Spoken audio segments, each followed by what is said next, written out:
All right. Okay, so I'm here a couple minutes early because last time I did this, it took like 10 minutes for the little thing to stop circling. And it never did. Actually, did. I'm talking about the thing that says, going live. Anyways, you might not know what I'm talking about. All right, let's turn on live chat. All right, copy.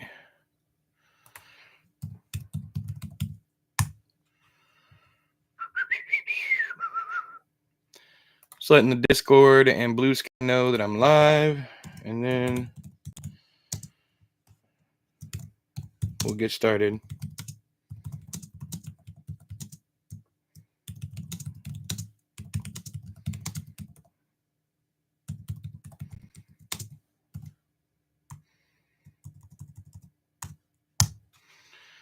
All right, Blue Sky, here I come. Scooby Doo bop bop ba da bop bop ba da da da da. Ooh, I can now. I have a share screen now. All right, let's see here.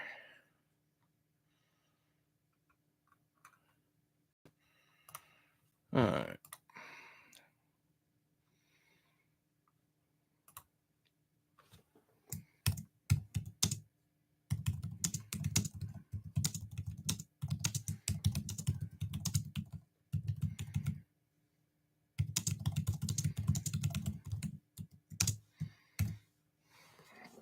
All right.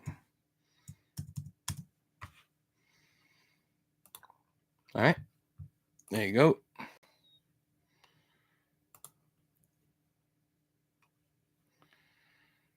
Okay. All right.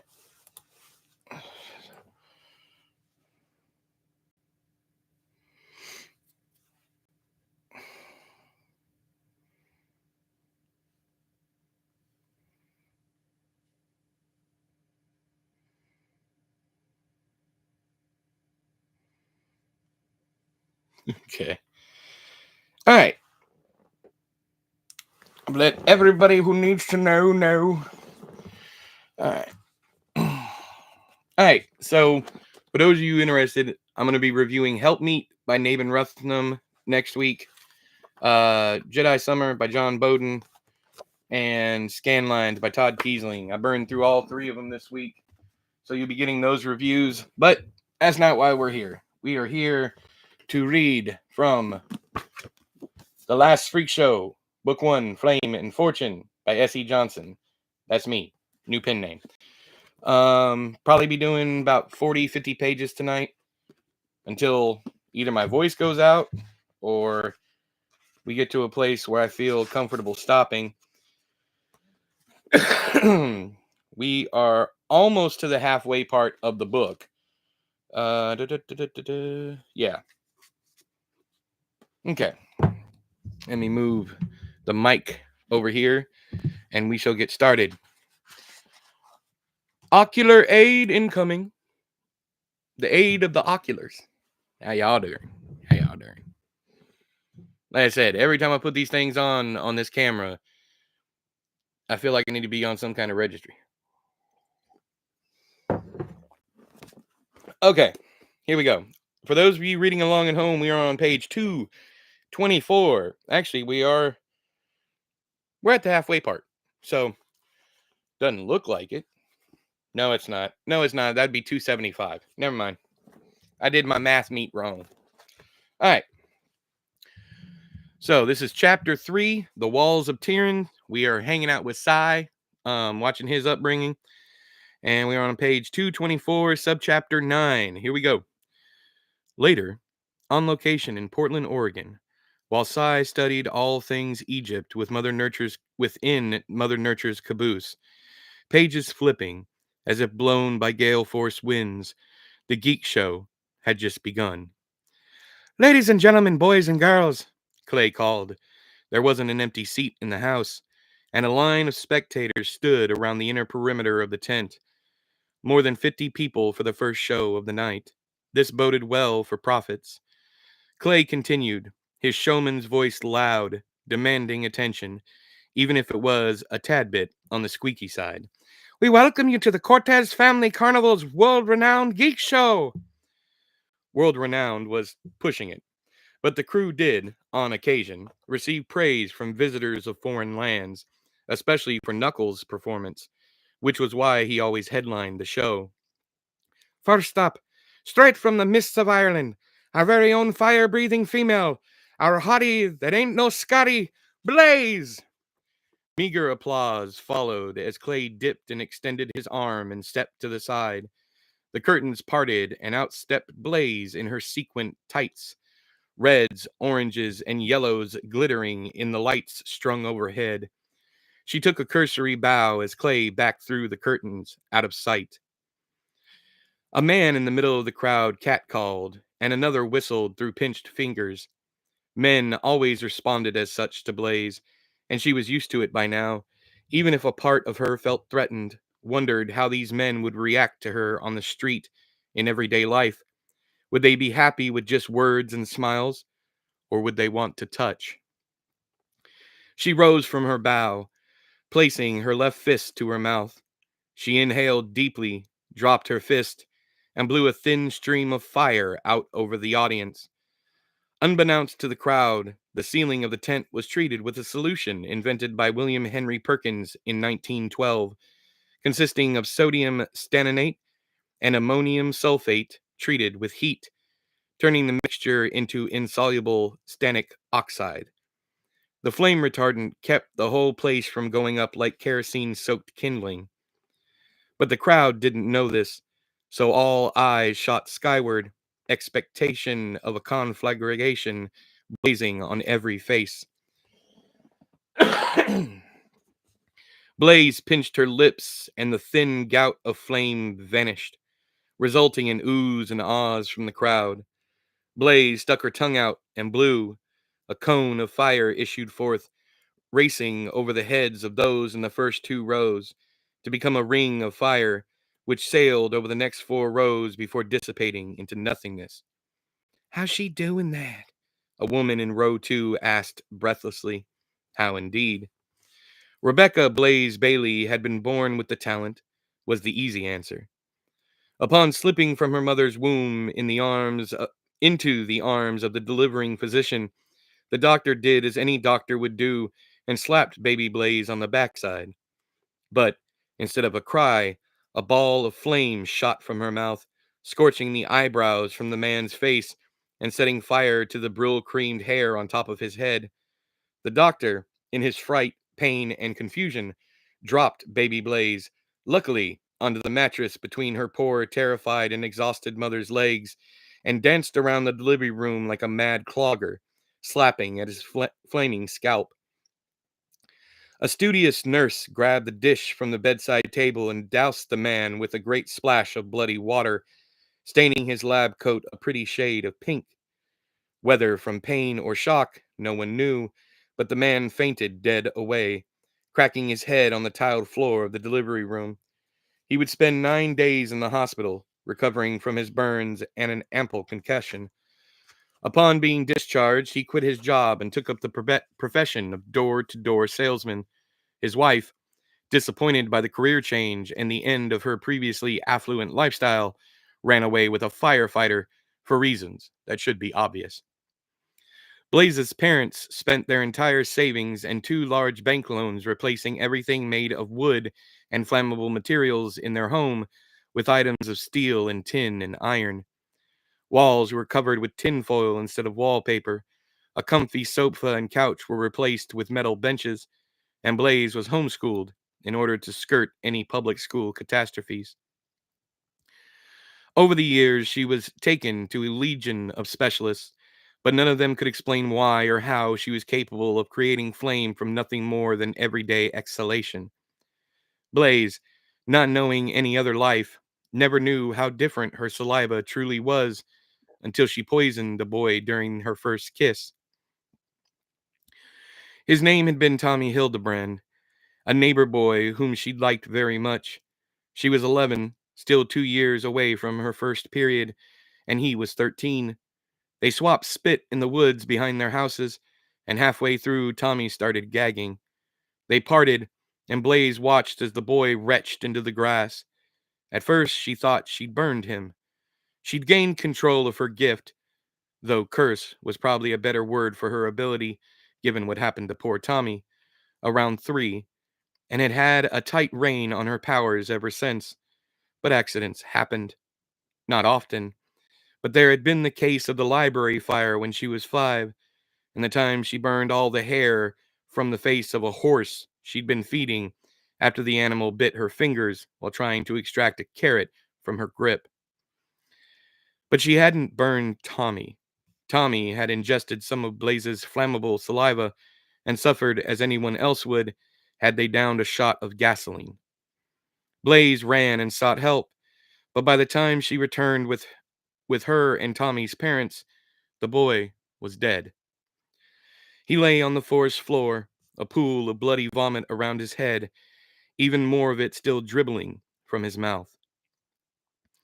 She hadn't kissed anyone since, and never would again.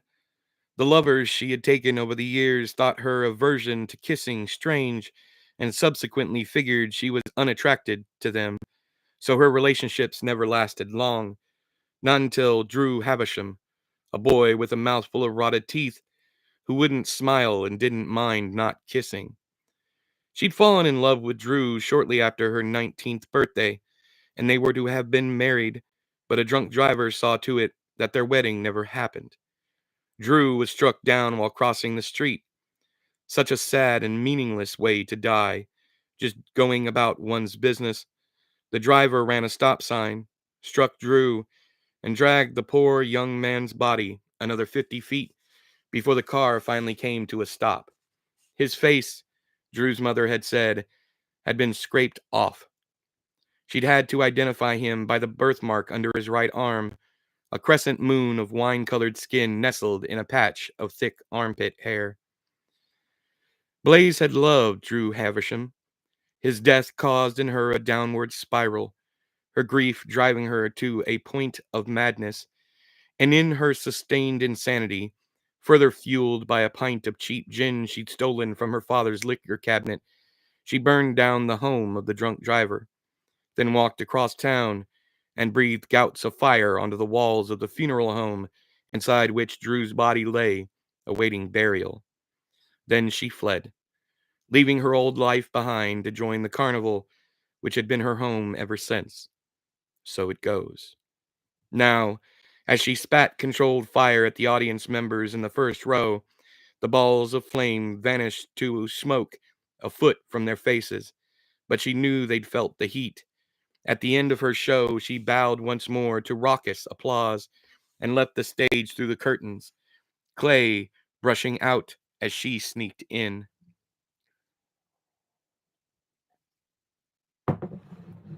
What'd you say, Derek? Ow, boo boo, cousin. I want to study within Mother. I knew it. I should have known it was coming from you. All right.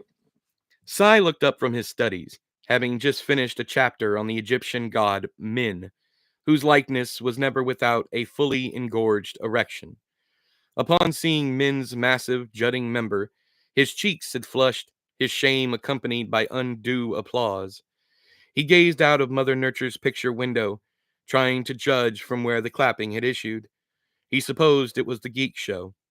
The cooch tent, which Mom had explained was entirely off limits to him, lest he wished to lose vital parts of his manhood, hadn't opened yet, and there were no other shows close enough to hear, for Mother Nature had retired her ringmaster garb in order to make room for the ladies from Egypt and whatever show they would perform. Mother Nature and Father Time were out there somewhere, he knew, roaming the concourse, enjoying the sights and sounds of their carnival together, for the first time without the need to entertain or the constraints of bookkeeping looming over their respective heads. It was the spring of 1940, and the world at large was at war. But here, inside Sai's traveling home, life carried on without complaint. America had yet to join the tumult, but its time would come. Until then, Sai returned to his studies. He turned the page and read about Ekintri, a demon who, myth had it, guarded a gate of flame that concealed a divine image. Sigh read. Next on stage was Paper the Living Canvas. Peter Stout, brother to Marianne, or the mystical Lady Quill, if you will, flexed and twirled, showing off the varied and majestic artwork his once conjoined twin had etched upon his skin. A great all-seeing eye lay across his back, and if he worked his muscles just right, it seemed to the crowd that the eye was watching them, meeting their own pair of eyes, and once, even, the eye seemed to blink. Tendrils of vine crept from the corners of the eye, spooling out and around his waist, undulating as he turned, whipping when he bounced, reaching when he flexed, pulling the great bear on his chest into their embrace as it roared to the sky, maw dripping gore. His face was an eagle's, his nose and upper lip the beak, his ears the wings, his scalp the feathery head, its eyes his own. Although he wore skin-tight briefs black in color, he was otherwise unclothed, showing off the totems of his legs. On his right thigh was the image of a snarling wolf perched upon the head of a python, whose tail curled around his kneecap, its body coiled constrictively around his calf. His right foot a fat bullfrog. His left thigh was a boar, its jutting tusks curving around the sides of his leg, its chin resting atop a row of squirrels inked on the corresponding knee, all standing, each one with a different expression on its face, mirth, fear, pleasure, pain. Below the squirrels was a tree trunk, upon which the woodland creature stood, his left foot and toes its gnarled, twisting roots. Paper the Living Canvas spun and danced to the enjoyment of everyone in attendance. Sai came to the god Horus and found his tale of war with Set, the god of the desert, interesting. During battle, Set gouged from Horus's head one of the god of war and sun's eyes. Horus then attempted to raise his father, Osiris, from the ground by offering his extracted eye. Sai stopped reading and sat back, stretched his arms over his head and tugged at his horn, hand over hand, an action that brought him great comfort. Not for the first time, he considered his biological parents, who they were, why his mother had given him up to the carnival, and what life might have been had she not. He knew nothing of the outside world. While Clay and Paper, and sometimes even Mom, left the grounds while on location to shop for essentials with Mother Nature, or catch the rare film in a cinema, Sai had never stepped outside the fence. He wasn't allowed outside whatsoever after sundown, and stayed to the shadows even in the daylight, lest a rube see him through the gate. He was 9 or 10, or maybe even 11, no one knew for sure, and he'd never so much as walked down a street, much less spoken with anyone from the outside world. Did his mother have two eyes? Did his father? Like Horus before him, he'd give his own eye to raise them from the dead, because to him they were as good as deceased, having been replaced by Mom and Papa. Not that he didn't love Knuckles and Marianne, he loved them dearly, both for their parentage and for their personalities. But some base part of him wished also to know the man and woman who'd brought him into this world, if only temporarily. Just a few minutes was all he required, so that he might ask them one simple question.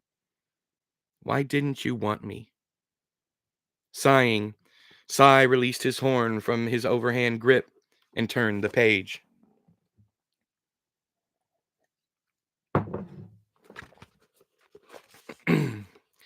Let's hear it for Paper the Living Canvas, cried Clay, but as expected, the crowd's response to Paper was more muted than the applause they'd given Blaze as she left the stage. The Geek Show bill was set up the way it was for a reason, open explosively with Blaze and close with Knuckles, the most interesting two of the bunch, with Clay bookended by Paper and Bull up next. Now, If I may introduce you to my good friend, Clay said as the blade of his claymore slipped through the curtain, carried out of sight by Bull behind the scenes. Clay retrieved the handle from the strong man and stepped aside, allowing Bull to pass through the curtains. An anvil clutched to his stomach, excuse me, when he then sat which he then sat in the middle of the stage. Bull disappeared behind the veil once more, returning a moment later with a goodly sized watermelon and 4 small blocks of wood, 2 tucked under each arm. He placed the watermelon on top of the anvil, then placed the wedges all around the fruit, anchoring it in place so it wouldn't roll away. Finally, Bull vanished backstage, and Clay started his act. "This, my good friends," Clay called, "is a claymore. My Scottish ancestors once used massive blades such as this to cleave the legs from one of the horses of their enemies." I am terrible at a Scottish accent. I apologize, but we're gonna keep moving. "To prove that this weapon is indeed sharp enough to harm, I shall now slice this unsuspecting watermelon in 2." Clay spread his legs wide and hefted the sword over his head.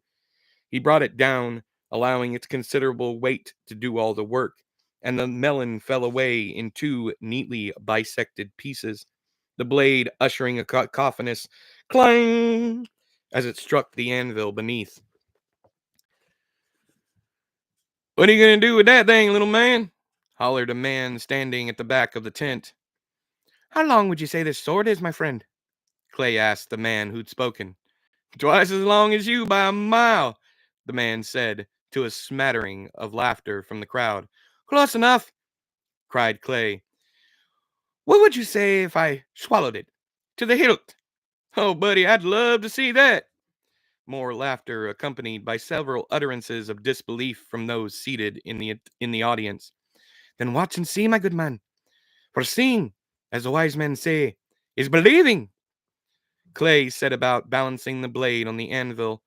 Once done, he got down on his hands and knees and crawled toward the tip, mouth open, throat wide. Shut up, Derek.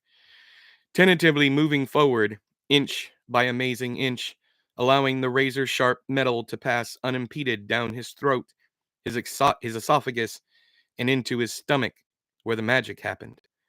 Half the length of the sword down his gob, he reached forward, carefully, with one hand, and grasped one side of the hilt, raising it as he pushed back onto his haunches. Staring at the ceiling of the tent, Clay got one leg under him, again, ever so carefully, then the other, until he was standing. He then eased the sword into his intestines and farther, into places unknown even to him. He gobbled the sword to the hilt, then swung around to face the crowd. "I'll be a monkey's uncle," said the man who'd questioned his abilities. "He damn well did it." The crowd clapped uproariously, and Clay, mouth and body full of sword, smiled around the hilt. Clay had first come across his gift of perpetually cavernous insides by chance at the age of 10. He had a condition that would one day come to be known as pica, a condition that causes those who suffer from it to crave inedible objects. Nothing was known of pica when he was a child, and not much was known by the time he reached 32, which was his age presently, and he spent quite a bit of his early teens eating things no living thing should eat: nails, rocks, and on one occasion, the better half of an abandoned trailer he'd found in the woods. But we will focus now on the first case and go from there. His mother, a widowed woman whose young husband, Clay's father, had perished in the Great War. His mother, a widowed woman whose young husband, Clay's father, had perished in the Great War, owned a mangy cat she called Bunches. Bunches, who spent more time outside than in because he liked to get into her yarn stores, was inside on this day and had, yes, gotten into her crocheting supplies. Clay came home from school to find the house strewn with multicolored string, and although Bunches was nowhere to be found, he knew the identity of the culprit from the jump. He had set about unraveling the yarn from around furniture and was halfway done when the overwhelming urge to eat the yarn overcame him. He put an end of red yarn into his mouth, chewing it back like a length of spaghetti noodle until he had a mouthful. He swallowed with little effort, and the ball of string, wet and heavy with his saliva, slid down his throat without issue. But there was still more of it, more of the red yarn, and it dangled from his bottom lip like so much bloody drool. He slurped and swallowed, never once gagging or struggling. He continued until he'd consumed over 3/4 of his mother's yarn, only stopping because she, his mother, had come home from work and caught him doing it. It's cold. Sorry if that's too loud, but we gotta do what we gotta do, so I ain't out of here freezing. She was, to no one's surprise, quite angry with the boy, but more so because he devoured so much of her stock than because he was eating things he shouldn't. Once the last quarter of the yarn was wound up and put away, she sat down and told him a story about how, one day when she was but a small girl, she'd eaten a box of 10-penny nails her father had in his work shed. Her father, unlike she had with Clay, had never found out she was the one responsible for the disappearance of his work supplies. She then went on to tell Clay the most curious thing of all. "I never shut them out," she said in her Scottish way of speaking. "I don't even know what happened to them, but I never shut them out. And, if you are the same as me, I doubt you'll shut out my yarn. So, do you see why I'm afire with you? That there string is long lost, and I can't afford more. If you're gonna eat stuff you shouldn't be eating in the future, make sure it's made my yarn." "Yes, mother," Clay said, and never again ate anything that was not his to eat. The mystery of where the indigestible bits and bobs he and his mother swallowed throughout their lives, the mystery of where the indigestible bits and bobs he and his mother swallowed throughout their lives went, never was solved, and neither made a fuss about it. The world was full of strange things, their odd appetites, Clay's height, his mother's ability to be mad as hell yet soft and kind all in the same breath, was the least of their worries. How people treated Clay, being slight as he was enough to keep both of their attentions.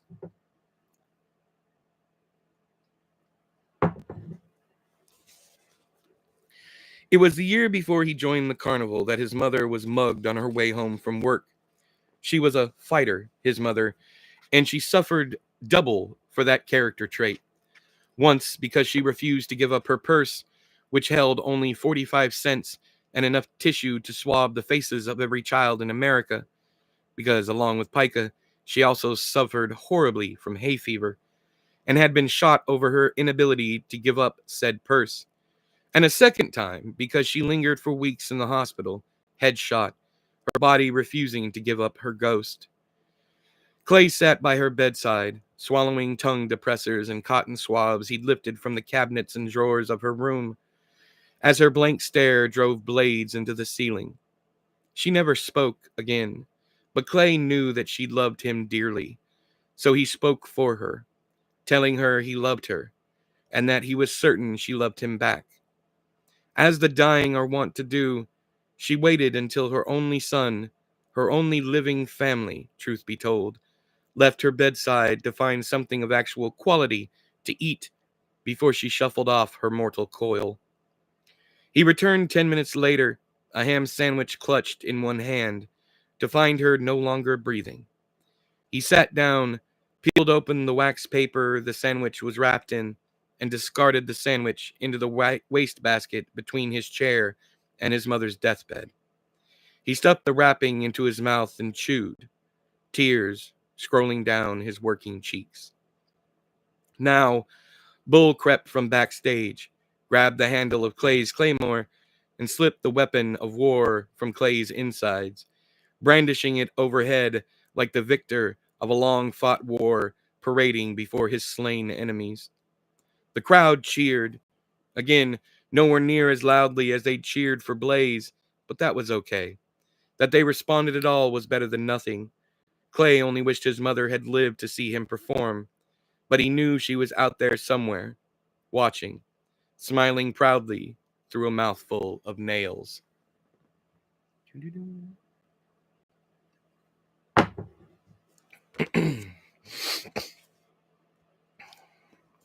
Cy used the eye drops Mother Nature had made for him since before he could remember.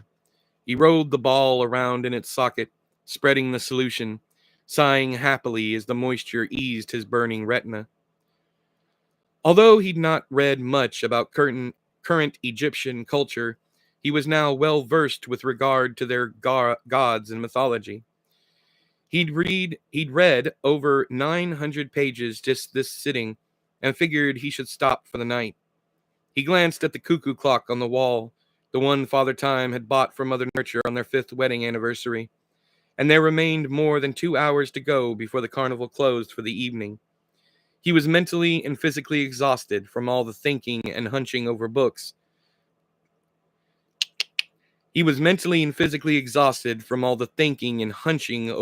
Though, and contemplated taking a nap. Gazing out the window, he came eye to eye with the Ferris wheel in the near distance. Round and round it went, carrying gondolas up and down. He knew from the stories Hank told that young and old couples alike made out within the cars, groping and kissing in the shadows of the overhangs. Cy ruminated on the voyeuristic nature of mankind, the need to be seen, the need to watch. And that train of thought effortlessly chugged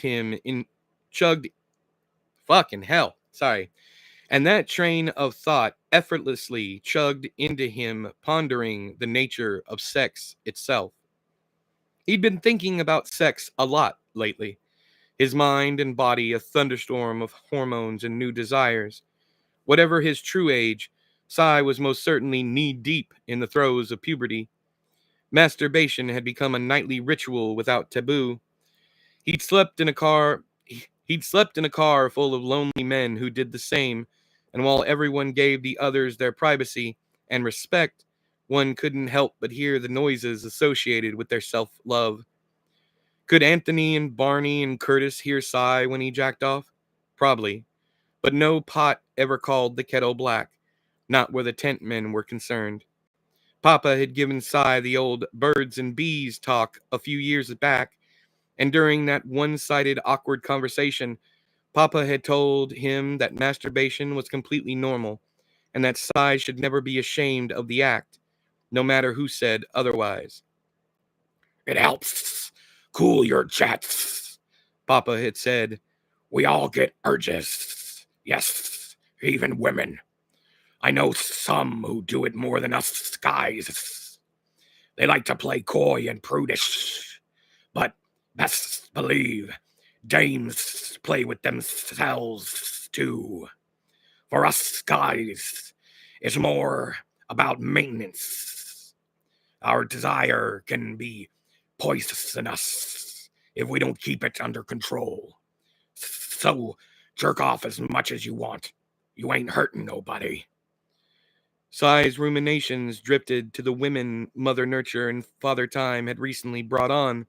The Cooch Girls was what Clay and Bull had called them, and the boy found his hand down his pants, fiddling with his lower horn. He maintained eye contact with the Ferris wheel, but his mind was not on the ride. It was elsewhere, running through images of fornicating gods drawn on sandy walls, each one's face replaced by those of the Cooch Girls.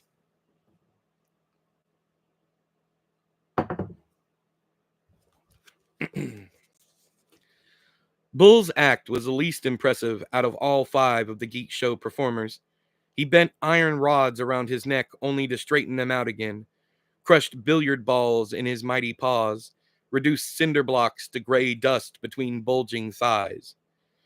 The few women who attended the Geek Shows, most of them having been dragged in by their respective husbands and boyfriends, tended to stare at Bull with something akin to hunger, his being the only part of the show that didn't seem to upset them.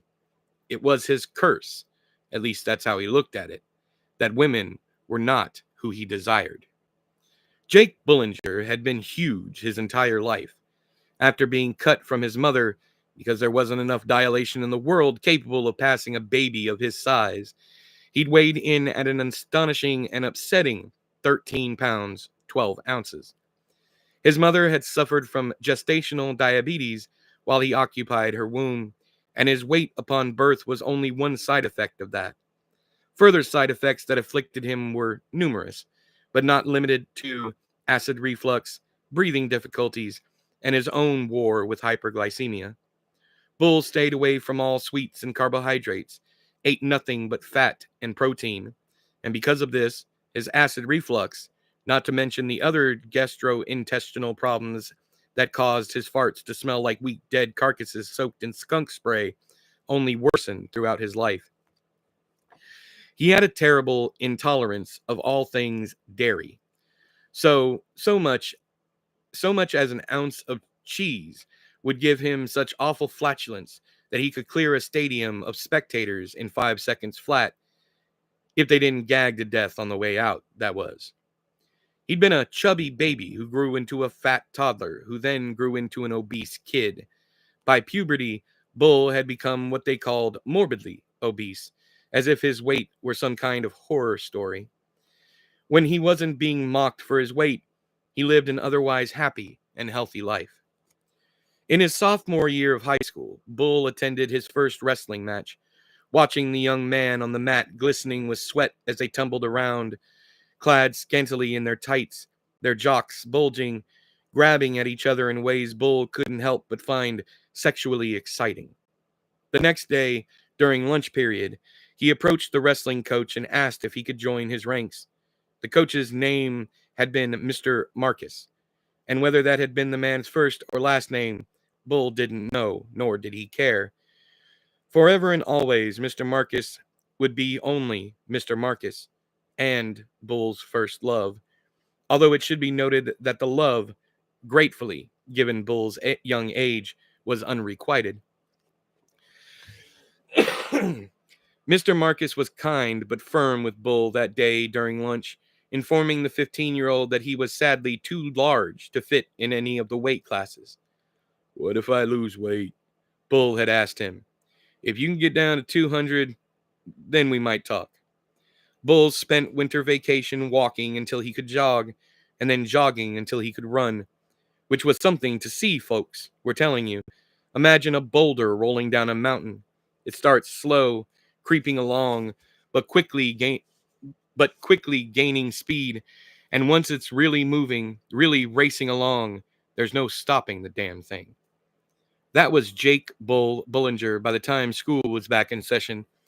Damn near anyone else, the same improvement would have taken them months, if not years, but Bull quickly realized that excellence in anything physical came naturally to him. His diet during winter break changed drastically as well.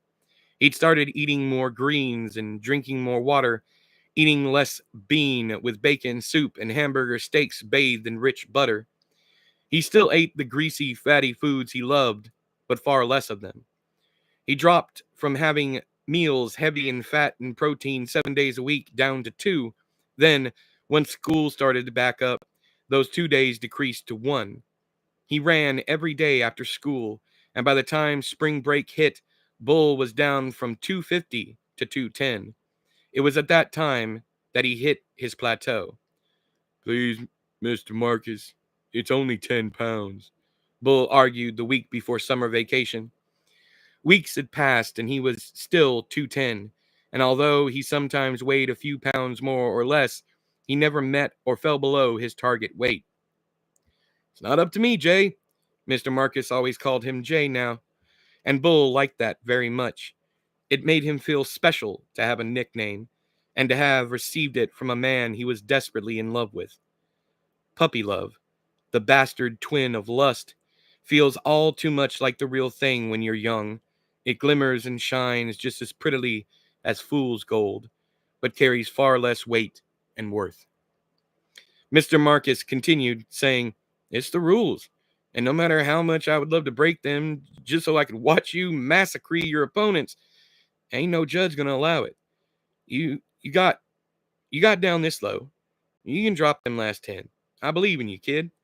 Mr. Marcus had slugged Bull playfully on the shoulder, then. Sorry. Mr. Marcus had slugged Bull playfully on the shoulder then, and all Bull could think was, "Oh my God, did he really just touch me?"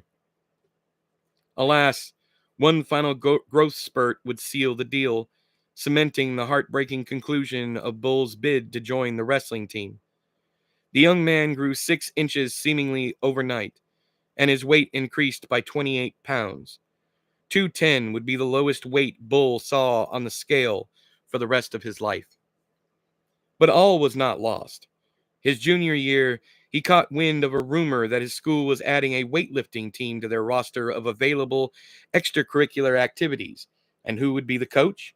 None other than the gorgeous Mr. Marcus. Once the flyers were posted around campus, announcing sign-ups for the new weightlifting team, Bull signed up immediately, and Mr. Marcus was glad to add him post-haste. Bull hit the gym twice a day, before and after school, and spent every weekend flipping tractor tires and lifting buckets of solid concrete his father had made for him. When all that became too light for his at-home training, Bull began bench pressing railroad ties out by the station where his father was employed as a railway man.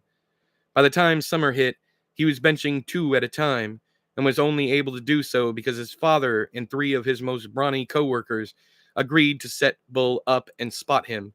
4 men, his father included, who stood around gawping at the teenager as he hefted 400 pounds of wooden cross ties, doing as many as 4 sets of 10. Bull went on to win every meet his senior year, outlifting at the regional, statewide, and even a national event held in his home state of Missouri. I'm sorry. Missouri. Wow, my grandmother just possessed me for a second. Then he graduated, with a C- average, it should be added, because book learning never had been his thing, although he loved fiction almost as much as Psy and Mother Nature combined, and never saw Mr. Marcus again. Bull, however, found the coach's obituary 2 years later while perusing the local sports columns. Mr. Marcus had died in his sleep from a massive heart attack and was survived by his wife and, insanely, 9 children. Bull didn't recall ever hearing the man speak of his wife, much less his numerous spawn, and it became clear to the strong man that you never truly knew another person unless they wanted you to. Even then, everyone had their secrets. And as a man who loved men, Bull was well aware of this truth. The fall of his 22nd year, the Cortez family carnival came to town, and Bull showcased his might by cracking the bell at the top of the Test Your Strength attraction.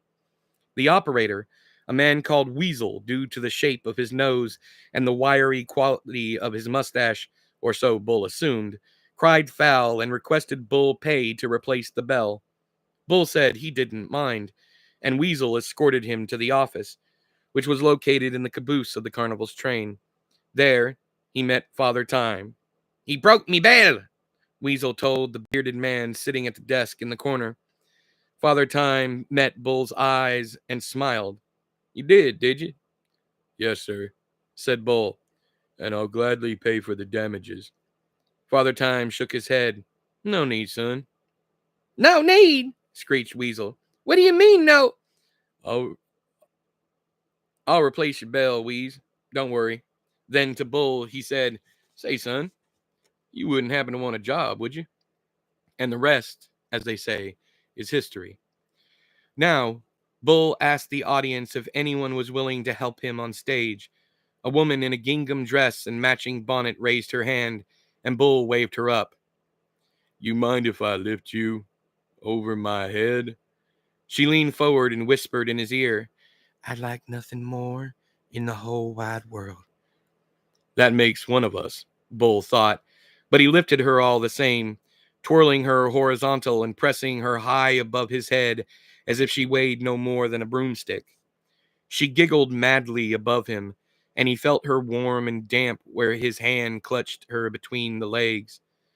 Bull lowered her to the ground to meager applause. He took a bow, backed through the curtain, and ran out of the tent, seeking a bucket in which to wash his hands. Sai had fallen asleep at his studies table, his cheek resting on an open book of Egyptian mythology, a puddle of drool staining the page beneath him. He dreamed of the Cooch girls, them dancing around him in a circle, fully clothed but no less sexy. Their eyes flared with smoldering heat as they all fell on him. Use your horn on us, one cooed, and Sai obeyed. He awoke desperately needing a change of underwear and even pants, so vivid had the dream been. He cleaned himself in his outhouse and changed into fresh bottoms, then returned to the caboose to continue his studies. On went the night, the future sleeping on the horizon, but soon it would wake, and Sai's life would change forever. All right, that is a long subchapter, but yeah. So we are. If you're just now joining us, we're reading from the last Freak Show, Book 1, Flame and Fortune, by S.E. Johnson. That's me, new pen name. If you'd like to read the book for yourself, links are down there in the doobly-doo. You got Amazon for a paperback or an ebook. You can also buy a signed copy from me. I'm going to stop repeating why the international one is $100. So if you want to know, you can either, if you're new here, you can ask me down there in the doobly-doo. I'm not trying to rip you off, is what I'm saying. Ugh. We'll do another subchapter and then I'll take a break.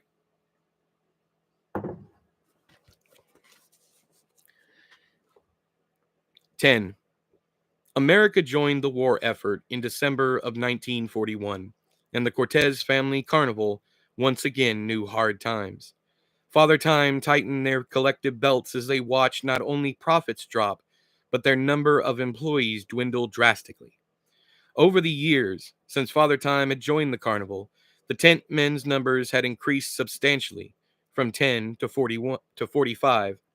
Within the space of 2 months, by February of 42, that number fell to a paltry 19. 26 tent men gone nearly overnight, along with Marion Jacoby, the owner-operator of Fried Everything. Weasel, the guy who ran the Test Your Strength machine, and both of the hatchet men who'd been hired to protect the Cooch tent ladies from unwanted attention. Anthony Duchamp and Curtis Townsend were gone, too. Both had left in the dead of night without a word as to why they were joining the fight, or so much as a goodbye. Because of this, Knuckles and Hank began pulling double their weight, operating their own attractions, the Geek Show and Ferris Wheel, respectively, while also helping to erect everyone else's stands and tents. Exhaustion wasn't a strong enough word for how the two men suffered throughout all of this. It had gotten so bad so quickly that Hank had fallen asleep at the wheel of his truck while driving to their next location and ended up rear-ending a couple who'd stopped at an intersection. He'd paid them everything he'd had saved up until that time, a meager $10. The man who'd been driving when Hank had hit the couple complained that $10 wouldn't even begin to fix the damage his car had suffered. Hank apologized profusely and gave the man a fake name and address where a final bill could be sent. A month on, and Hank still felt guiltier than hell for having lied to the guy. But what else could he have done? The way it was, he couldn't even afford grease for the Ferris wheel. By that summer, belts had been tightened enough so that they resembled bracelets. The carnival had gone from providing 3 hot meals a day with 2 snacks between to 1 cold breakfast, 1 hot supper, and seemingly unlimited peanuts, boiled or roasted, to replace snacks that had once included cheese sandwiches and potato chips. In response, they lost 4 more employees without warning, 3 hands from the petting zoo, reducing the number of employees there to 1, and another from the kitchen help, dropping the cook count from 3 to 2. While one would assume that fewer mouths to feed meant more food for everyone else, that was sadly not the case. Profits since January had been abysmal, and they just kept getting worse. Not even the Great Depression had been this bad on them, and Father Time couldn't put his finger on why that should be. He figured people needed a distraction these days, more than ever before, but he couldn't have been more wrong in his estimations. Nightly attendance, even in large cities like San Francisco, Houston, and New Orleans, plummeted by over 2/3. Where where they used to feed and entertain thousands on even a bad weekend, they now served hundreds. During a stop in Santa Fe, they saw less than 100 rubes in total. Cy, stuck in the caboose car while on location as always, overheard all of this, nightly, when Father Time reported to Mother Nurture the rundown of profits versus losses. One stuffy night in July, on location in Birmingham, Alabama, Father Time confessed that if things continued the way they had been, they'd be shut down and penniless by the summer of 43. I think we should take a year off, was Father Time's suggestion. Let the crew go, see if they can find other work, unemployment, whatever. We don't stop, you know that, said Mother Nurture. We're like sharks, my love. We keep going or we die. If things don't change, said Father Time, we're dead either way. Better to go out by our own means than have something outside our control shutting us down. I do not agree, Mother Nurture said, and Cy thought she sounded unbearably sad. He wanted to go to her, wrap his arms around her, and hug her until everything fixed itself. We keep going until we can go no longer. I'm sorry, but that is our way. You know this by now. That same night, hours after Cy had eavesdropped on Father Time and Mother Nurture's private conversation, he was sitting in Lady Quill's tent, staring into his mother's crystal ball, when Mom and Mother Nurture stepped inside. The carnival was closed for the night, and the last of the rubes, small in number as they'd been, had shuffled away to destinations unknown over 3 hours ago.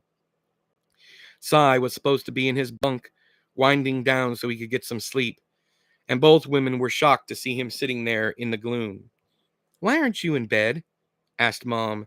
She still wore her performance garb, a purple silk robe, a jeweled tiara, and so much eye makeup she resembled a spooked raccoon. Couldn't sleep, he lied. He hadn't even tried closing his eye. Mother has requested a reading, so I don't mind if he stays, said Mother Nurture. He spies on Father Time and I all the time. This isn't any more important than that. Cy blushed. I didn't know you knew. Like Lady Quill here, Cy. I know everything. Mothers always do. And if we don't, we usually find out. You're not as stealthy as you might believe. Cy laughed. Guilty. He stood to allow Mom her seat and bumped his head on the kerosene lamp hanging over the center of the table. He grunted and rubbed his horn. Whenever he knocked the protuberance on something, he felt the impact in his molars. Now was no different. His jaw throbbed as he chose a chair from the 3 sitting against the walls of the tent and sat down. Will he ever stop growing? Mom asked Mother Nurture. Mother Nurture laughed wanly. Doesn't seem like it. 12 years old and over 6 feet tall. Wonders never do cease. Sorry? Cy said, not knowing how else to respond. No need to apologize, said Mom. Not like you can help it. Here, Mother, have a seat. While Mother Nurture did as she was told, Mom removed her crystal ball from the center of the table and placed it on top of the wardrobe at the back of the tent. She then removed a pack of tarot cards from a pocket in her robe and sat down opposite Mother Nurture. We're not doing this like you're some common rube. No need to shuffle. Doesn't make any difference what order the cards are in. The right ones will come up because they're destined to. Shuffling is all for show. Mother Nurture nodded that she understood. Okay. Mom inhaled at length, then released the breath in one long sigh. She laid the cards before her, closer to Mother Nurture than herself, saying, What is it you'd like to know? Place your hand on the cards before you respond. Let them feel your request as much as they hear it. Mother Nurture licked her lips and placed her right hand on top of the deck, saying, Will we be all right? Sai watched Mom's face as it crinkled in what seemed to be pain, flinching almost imperceptibly. Are you sure you want to know this? Asked Mom. There is no unhearing certain things.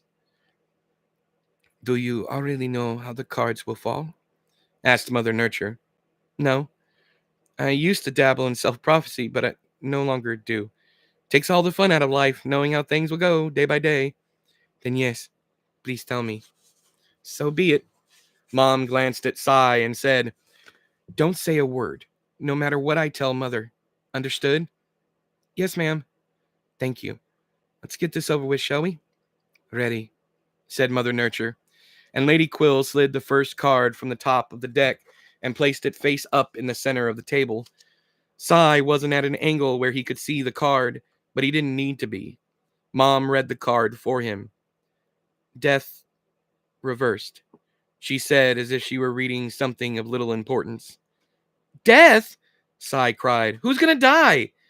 Sai, was all Mom said to him. He shut up. To Mother Nurture, she said, Change is coming, and you shouldn't resist it. Mother Nurture remained silent, only nodded. Lady Quill flipped the next card. The Fool, also reversed. Mom glanced at Sai. She couldn't have been louder with her intention. Don't say a word, she continued. This one has many meanings, but it is clear that we should expect anything and everything from here on out. Chaos, to put a pin in it. Mother Nurture took a deep breath through her nose and waited for the next card before she exhaled, her nostrils flaring with the effort. The Lovers, said Lady Quill. This one isn't reversed? Noted Mother Nurture. Correct. In context pertaining to the first two cards, we, or more specifically you, should expect to have to make choices regarding existing or future relationships. Given the business side of things, I would also add any partnerships, present or forthcoming. Do I get more cards? No. These are the extent of what you can be shown. And what about you? Mother Nurture asked the mystic. Lady Quill chewed her bottom lip. Sai knew from the action that Mom was warring with something, deciding how much to reveal to the other woman. He stayed quiet, anticipating the worst. You want to know what I've seen beyond the cards? It wasn't a question. Yes, said Mother Nurture. Carmen, said Mom. It was the first time Sai had ever heard Mother Nurture's first name in any context, and for a second, he didn't have a clue what Mom meant. But then context flooded in and he understood. Carmen, he thought. What a beautiful name. I don't like any of what I've seen, so I have buried the vast majority of any visions pertaining to our lives here. It is important to remember that we are stronger together than we are apart. And as long as we lean on each other, we will make it through whatever life throws at us. You didn't answer my question. Sai was worried Mom would bite through her lip the way she was gnawing at it. No, I did not. Mostly because I don't have a concrete answer for it. Like I said, I've ignored certain signs, certain visions, because they cannot be altered. Not that we do not have choices. Fate is not fully realized until we take the proper or improper steps. But I see no way around certain events and their repercussions. It is a curse to see the things I've seen, things I have yet to see. Knowing is, at times, unbearable to me. What should I do, Marianne? Where do I go from here? Lady Quill frowned, her brows furrowing deeply. I cannot answer that. Without warning, Mother Nurture flipped with a fingernail the next card from the top of the deck. It landed face up on top of Death reversed. A pentagram, upside down, shone for all to see. The star reversed, murmured this mystic. What does... Sai started, then abruptly stopped. Sorry. He mimed, zippering his lips, and sat back. After an extended silence, Mother Nature said, Read the card, Mary. Mom's bottom lip, released from the death grip of her teeth, trembled. Mary, please. Read the card, begged Mother Nature. A missed opportunity is what it means, Carmen, said Lady Quill, a tear escaping the corner of one makeup-shadowed eye to trundle down her painted cheek. A missed opportunity, and quite possibly despair. Okay, if you're just now joining us, I am reading from The Last Freak Show, Book 1, Flame and Fortune by S.E. Johnson. That's me. If you want to grab a copy for yourself, links are down there in the doobly-doo. You can get a paperback or an ebook from Amazon, or you can get a signed copy from me. If you want to know why the international shipping is so high, just ask. I am going to do one more subchapter. Also, if you're sitting out there and you're enjoying the show, please give me a thumbs up, like, subscribe, all that nonsense. I hate saying that stuff. Let's get back. 11. The next day, Sai hunted down Hank. Oh, this is one of my favorite subchapters. Sorry, I'm excited for this one. I love this one. 11. The next day, Sai hunted down Hank. The wheel operator was easy to find, on his back under his ride, tinkering with gears and nuts and bolts. Sai, not wanting to spook the man, as he had so many times before, by calling Hank's name and cringing when Hank bashed his forehead on some piece of machinery or another, waited on the steps that led up to the gondola until Hank slithered out to join him. Hank's already dark face was further darkened by smears of oil and glistening with beads of perspiration. His white tank top was stained with light brown splotches of errant grease, with swipes in the shapes of fingers along his flanks. His blue jeans were equally filthy. Hank had sweated out the seat of his pants so that it looked as if he'd shat himself. Sai snickered, but made no mention of why. Hey, Sai, how's it? Hank said, cleaning his hands on the back of his shirt. Okay, I guess, Sai said with a shrug, meaning things were not, in all actuality, okay in the least. I wanted to ask you something I think only you could answer. Hit me with it. Hank pulled out a crumpled pack of smokes, lit one, and took a seat next to Sai on the wide staircase. After a moment's thought, Sai said, Why is everyone running off to get killed? You talking about all the folks we done lost to the war ever? Yeah, you know what it's like, and you've never spoken fondly of it, so why are we losing so many people? Why are so many of them so excited to kill and be killed? Hank blew out a long trail of blue smoke. You're looking at it the wrong way. How so? It's a sense of obligation for some, and an escape for others. You ain't ever been to jail, but I have. And let me tell you, a caged man will do anything to get out of that cage, even if it's just so he can get locked in another one. Grass is always green on the other side, shit like that. But why would anyone want to leave us? We're not a cage. We haven't locked anyone up. Says you, Hank said with a chuckle that turned into a hacking cough. Sai waited for the man to settle and continue. Hank cleared his throat with a growl and said, Ugh, they don't have to be locks for people to feel trapped, son. Monotony is a prison all by its lonesome. Now, I ain't saying you don't or won't ever serve a purpose, but it's hard for you to judge what goes on around here, day after day, from that cozy caboose of yours. Now, I don't mean any offense. It's just the way it is. Take me, for example. All I do is grease this wheel, make sure the old girl is running smoother than shit out of goose, and place a crossbar over some laps. That's all I do, Si. Same shit, different day. The one perk of this job is I get to travel, but I've damn near seen all there is to see in this country. Desert, mountains, trees, water. The only thing that changes is the people, and I don't cotton to too many people. Truth be known, it gets tiring. It gets old. What makes you older than your years? It's like It's like we're all waiting around for some kind of windfall that we can't even depend on to come in the first place. You ever get bored being cooped up in that caboose, doing nothing but reading about other people's lives?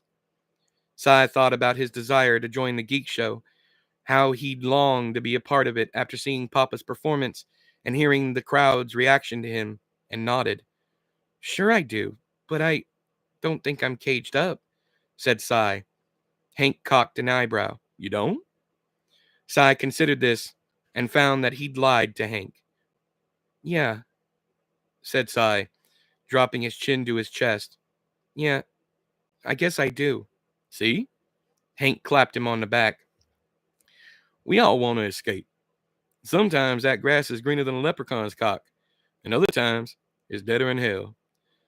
But it's different grass, and different, sometimes, is all a man needs. Same reason why a man will leave his marriage bed for some strange when he truly, dearly loves the woman he married. Ain't got shit to do with her. The whole point is, that other woman ain't the one he's seen every morning for years. She ain't strange, which is why some men, like me, call different pussies strange. Sorry, I probably shouldn't talk like this round you. Quill gonna tan my hide. I've heard worse. Hank laughed. I bet you have. Carnival ain't no place for no children. But you do good, I gotta say. You're old beyond your years, son. And that's probably because you've been cooped up with a bunch of batshit adults since you came off your mama's tit. Cy flinched as if struck. Hank noticed and said, shit. Son, sorry about that. I shouldn't have said it. It wasn't right of me. It's okay. No, it ain't. Hank puffed at his cigarette. When someone does wrong by you like I just done, you don't just brush it off. I apologize, sure, but that don't take away the hurt that I done caused. It's up to you to accept my sorry. But I ain't got near bit of control over that. Just know, I didn't mean to, for what it's worth. I was just talking out my asshole's all. If I wanted to hear an asshole talk, I'd fart, Cy quoted. Hank guffawed, which turned into yet another coughing fit, and Cy once again was patient until Hank was able to speak again. Where'd you hear that one? Asked Hank. Don't remember. One of the tent men, I think. Anthony, maybe? Ha! Yeah, sounds like old Duchamp. What a stubborn donkey of a man he is, goddammit. You ain't dead yet, Hank, you darn fool. I like it when you talk about yourself in the first person. Hell, I don't know what that means, but I'm glad you like something about me. Hank winked and nudged Cy on the forearm with his elbow. Anyway, so all these guys running off to get themselves shot at and shut up, they ain't really running to something. They're running from something. The monotony of their own fucking existence. Sadder than hell, but true. Why haven't you gone? You said yourself all this is boring. I did, but war ain't something I'm interested in ever seeing again as long as I live. I've seen enough dead and dying men to last me 4 lifetimes. Plus, it was made obvious to me while I was fighting for this country that this country don't give a single shit about Negroes. So why I want to defend something that ain't got no interest in defending me? Respect is earned, and the government ain't earned a lick from old Hank. So fuck 'em. The Cyclops and the Wheelman sat in silence for a time, enjoying one another's company. Cy watched his carnival family moving about on the concourse, about their respective business, preparing for tonight's crowd. Last night's numbers had been abysmal, as he'd overheard, and he laughed inwardly at having been found out, if found out was even the proper term, given that Mother Nature and presumably Father Time had known he'd been listening all along. They must trust him, was all he could think. He felt very adult in that moment, realizing that they hadn't changed the locations of their secretive chats, or had chosen to talk right outside the window because they knew he could handle the truth. But why not just talk inside in his immediate presence, if that were the case? He didn't know the answers to any of these questions, but Cy felt no less of a sense of pride over the fact that yet they'd known, yet were not concerned. Still, there had been that window, that wall between them, so thin, but of great import just the same. Perhaps they'd fooled themselves into thinking that the wall was thicker than expected. Had they even considered that Sai was listening again through that wall? That wall. Something sparked in the back of his mind, something he'd wanted to remember but had buried so deeply as to make it nigh unreachable for further study. Something about walls. A wall. One specific wall. Damn it, it wouldn't come. Mom was known to say, "Stop thinking about it so hard and it'll come to you." And Cy figured that was sound advice. "Have you ever been married, Hank?" asked Cy. "Well," Hank laughed, "that's a loaded question. I wasn't always a good man, son. Not sure I want to tear down that lovely picture you have of me in your head." "Picture? Like for tea?" asked Cy. Hank barked laughter, and Cy was shocked to see that, for once, the man didn't devolve into a coughing fit. "No, boy," cried Hank jovially. "A picture, like a photograph. Boy, you something else. It's not my fault you can't pronounce picture, pal." Hank roared boisterously. Tears sprang from his eyes and dripped on his quaking cheeks as he laughed and laughed and laughed. Hank was contagious, and soon enough Cy was cackling along with him. "You like to kill me with that one, son. Goddamn you quick. Clever as a bloodhound. Shit." Cy's laughter trailed off. "I learned from the best." "Yeah?" Hank coughed into his fist. "Who that is?" Cy nudged the man the way Hank had nudged him, elbow to forearm. "You." "Oh, shucks, kid. Don't go getting all weepy on old Hank. I can't be crying and then wiping grease in my eye. What would I look like, stumbling around here blinder than hell?" The pair broke out in laughter once again. Moments like this, with Hank, would become some of Cy's fondest memories. In the decades to come, he would look back often and cherish them. Hank had lived and loved and learned, and that he wished to share any of that lived experience warmed Cy to his marrow. "Anyway," Hank said, finally calming, "you still want to hear about whether I've been married?" Cy cleared his throat. "Sure, even if it might change your opinion about old Hank." Cy considered this, then said, "I don't guess it matters who you were. All I care about is who you are. To me, now." Hank's smile puddled in a straight line above his dented chin, where stubble jutted like a field of concertina wire. Brow furrowing, Hank said, "I wish everybody thought like that, son. Boy, do I ever." So the story of old Hank's love life goes like this. Whew, this one's long. All right. I got to take a break. When I come back, we'll continue on. If you're just now joining us, it's the Last Freak Show, Book 1, Flamin' Fortune by S.E. Johnson. That's me, new pen name. Links are down there in the doobly-doo. You can get yourself an ebook or a paperback off of Amazon. There's also the signed copies. There's a reason the international is so expensive. If you want to know, leave me a comment and I'll explain it to you. It's just a lot to say. Anyways, I'm going to go on break for about 15 minutes. When I get back, we will continue on with Hank's story of why he ain't never been married. Or if he has been married. You'd think I would remember my own book, but I read this 3 years ago. Anyways, bye.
All right, I'm back. Okay.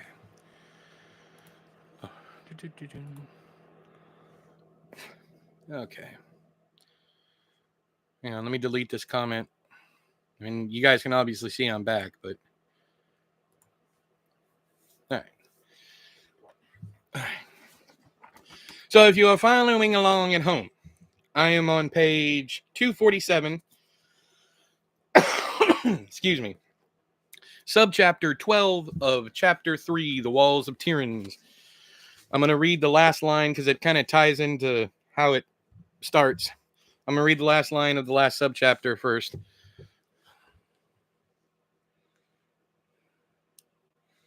Hide your wives. We bringing sexy back. Okay. I wish everybody thought like that, son. Boy, do I ever. So the story of old Hank's love life goes like this. 12. I ain't had only one love of my life. So that right there tells you there ain't no truth to that old saying. But here's an old saying you can rely on. Wish in one hand and shit in the other. See which one fills up the fastest.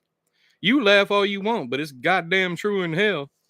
Anyway, what I mean by that is that I spent a good part of my adult life going after sure things. Not two words, like sure and things, but one word, sure things. I runs them together like that because to me it's a proper noun. Now, none of that bullcrap about how proper nouns can be two words, like first and last names. Just listen. I know how book smart you are. You don't have to keep reminding me. You want to hear this story or not? Good. Where was I? Right. Sure things. I could have spent my life chasing after one broad or another, really going for it, courting and all that societal nonsense. Yes, I know what societal means. Don't look at me like that.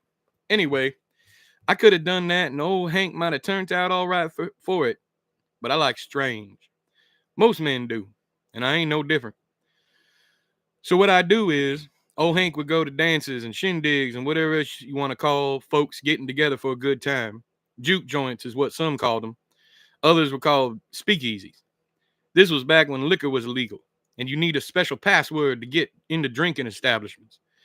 You tell the fella at the door the code word, and he'd let you in the back of the bookstore, laundry, or restaurant they used as what's called a front. Cops would raid them all eventually, especially if the owner didn't pay his protectment fee. Protectment is too a word. It means the cops don't kick down your door for a cut of your profits. You done? All right, then. So I go to these juke joints and speakeasies and I buy me a drink. Never more than one, because that ain't why I was there. I was looking for strange. I'd walk around and I'd ask every woman in the joint if she was busy, if she wanted to head back to hers or mine's and have a little fun under the sheets. I see that eye of yours getting big as a saucer, but you got enough hair on your nuts for this story. I don't know if you got hair on your. I was just saying, side. I ain't seen you naked since you was knee high to a bed bug, you silly little. All men's got hair on they balls, son. It's the nature of things. All I'm saying is, to me, you're a man, and you can handle some man talk. That's all. Okay? Anyway, I'd ask every dame in the place if they would like to roll in the hay. And before you go asking, there weren't no hay. It means sex. Under the sheets business. Now, 9 times out of 10, old Hank got slapped so hard my eyes would make like a slot machine. But that 10th time, that broad would hop in the sack like her bush was on fire, and that there mattress was the coolest pond she'd ever seen. I'm telling you true, kid. Swear on my mama, rest her soul. Sometimes, though, them women I took home weren't happy with just a roll in the hay. Again, there weren't no, oh, okay, all right, you got it. About damn time. You're more literal than a nun on Christmas, Saul. Well, nuns think Christmas is more about Jesus than Santa Claus, so what the hell you mean who's Santa Claus? Jolly old elf? Fat bastard? Wears red and breaks into people's houses to leave them prezzies? What the hell your parents thinking not telling you about? Why you laughing? Oh, god damn it, you're joshing me, ain't you? You know about Santa or not? Okay, yeah, you got me. Now shut the hell up. Like I was saying, sometimes those women I took home would catch a case of feelings for me. They'd hang around weeks, sometimes months at a time. One even stayed for years. Love was never on the table. We just having fun is all. Some of them had beaux at home. Others were full-blown married. Rare I got me a woman to go home with who didn't have a fella. Yeah, women mess around outside the marriage bed too. They just don't get caught all that much, because dames are smarter than men about screwing around. They got backup plans for their backup plans. Men, we just hope our lady back at home don't want to smell our cocks as soon as we pull into the drive. Sex leaves a smell on you. You'll find out. Hell no, I ain't going to describe it.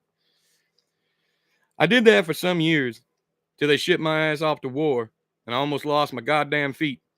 Once I got back home, I employed my tactics to find me a woman I might want to settle down with. Problem with that was, ain't no woman who agrees to go home with a stranger, any kind of woman you want to put the question to. Will you marry me? Is poison to a loose broad. Found that out real quick like. So I started hunting sure things. Mousy dames. Broads would like to read. The kinds you find in libraries, clothed from neck to ankles. That's the kind of woman I was after. Because they the kind of woman who's looking for more than... Because they the kind of woman who's looking for more than just a roll in the hay. They want a man.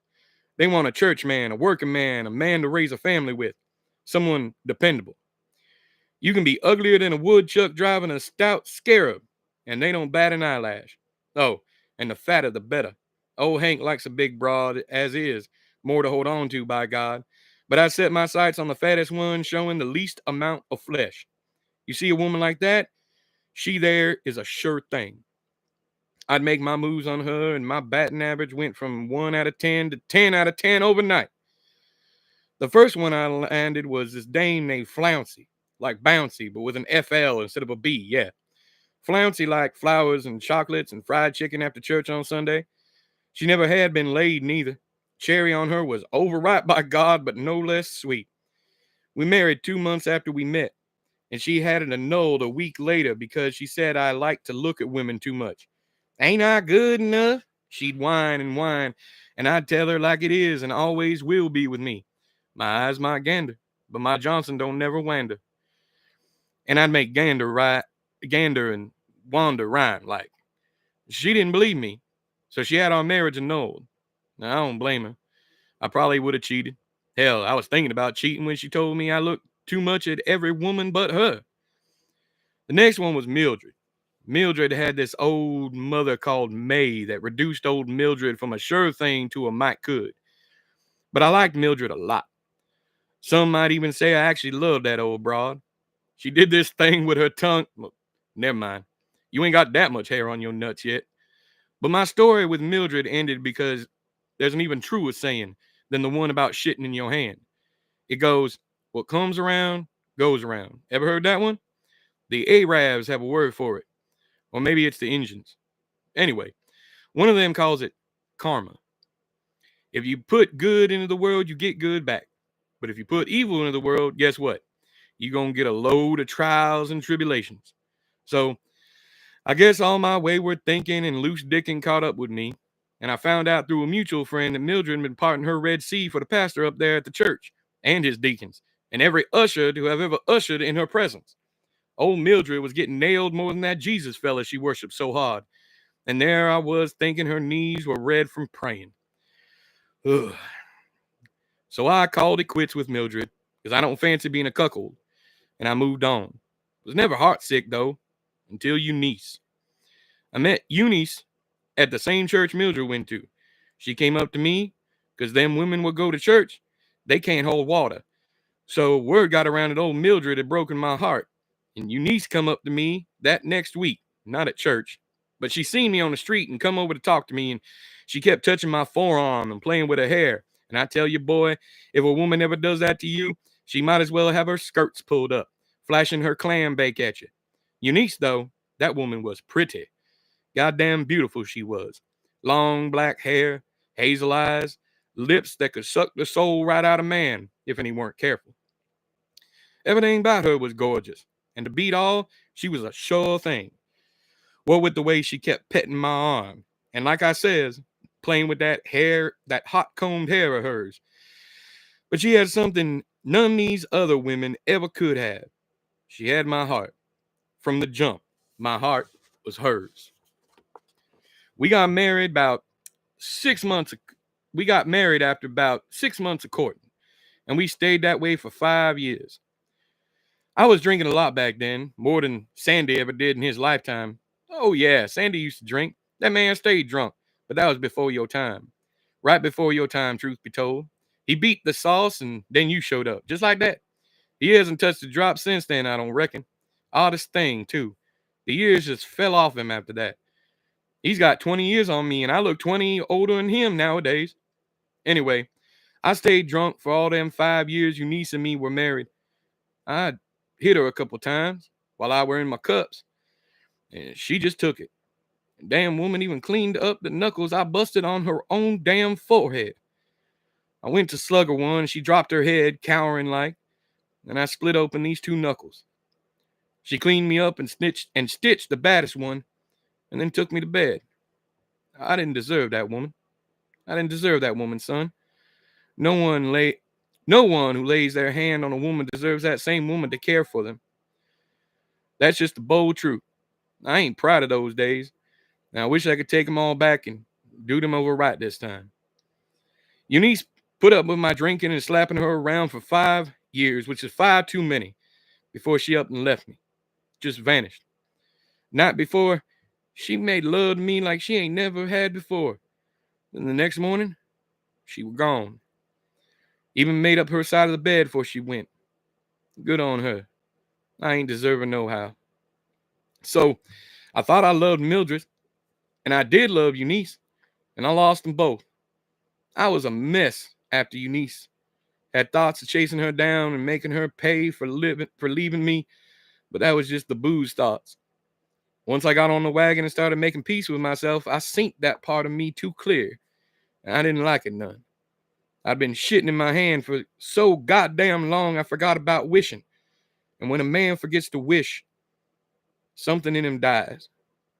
I think that's the difference between boys and men, if I'm telling it true. Boys wish, and men stand around shitting in their hands and calling it happiness. Was there another one? You damn right there was. And we're about to get to her.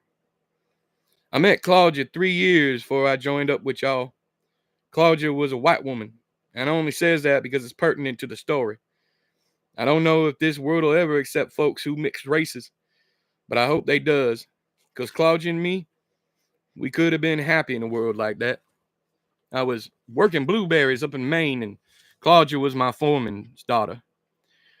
She'd bring out water and ham sandwiches for the crew. The men I worked with, all of them Negroes like me, said she cottoned to colored men. They said because she was always watching us work. And you could tell by the way she was looking at us that she fancied herself a black buck. Now her pappy, Rufus, he weren't no racist. Not like them southern bastards anyway. Although I'll take some cold, hard, in-your-face hate, the kind you find in Mississippi and Alabama, over that quiet, casual hate them what live up north deal in. I respect a man who'll tell you how he feels to your face, even if what he's telling you is that he hates your black ass. But back to Claudia.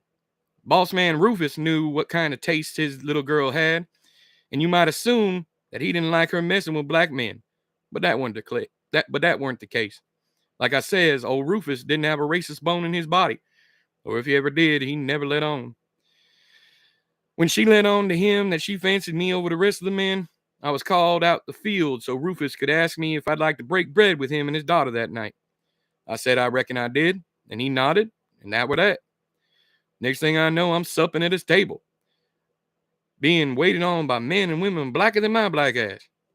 Weirdest thing I ever been a part of. The help looking at me like I was the one intruding, like I was the one who didn't belong. While there they was bringing me my food and cleaning up after me.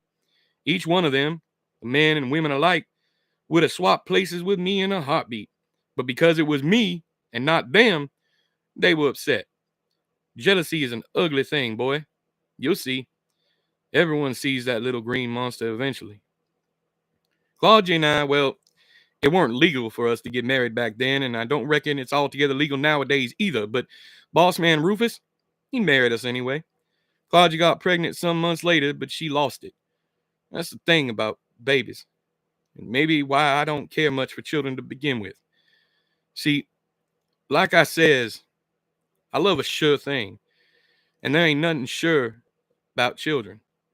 She got pregnant again shortly after, and then she lost that one too. When she lost the third one, and something changed in her, she started throwing up walls all around her. All the light went out of her eyes, and I hate to admit it, but that light's what I fell in love with to begin with. She started blaming me for all the babies she done lost by that point, and I knew it was over. Ain't no coming back from an accuser like that. Someone gets something like that stuck in their cheek, and that's all they do is they chew it. Chew and chew and chew. I finally left. Didn't say no goodbyes.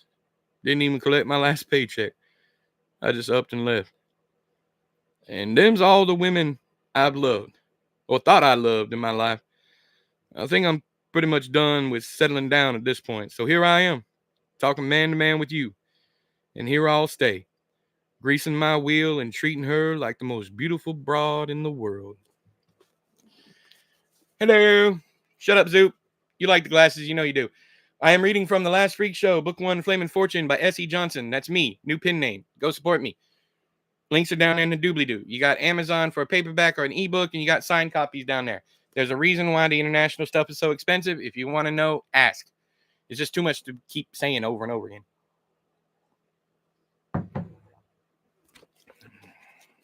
Me and you gonna fight, Zoop. I'm self-conscious enough about these damn glasses, man. I'm getting old. 13. So you know all the bad stuff about old Hank, and you know I ain't proud of any of it. So what's your judgment, you reckon? After a moment of reflection, Sai said, I don't like that you put your hands on Eunice. That's fair. I don't like that none neither.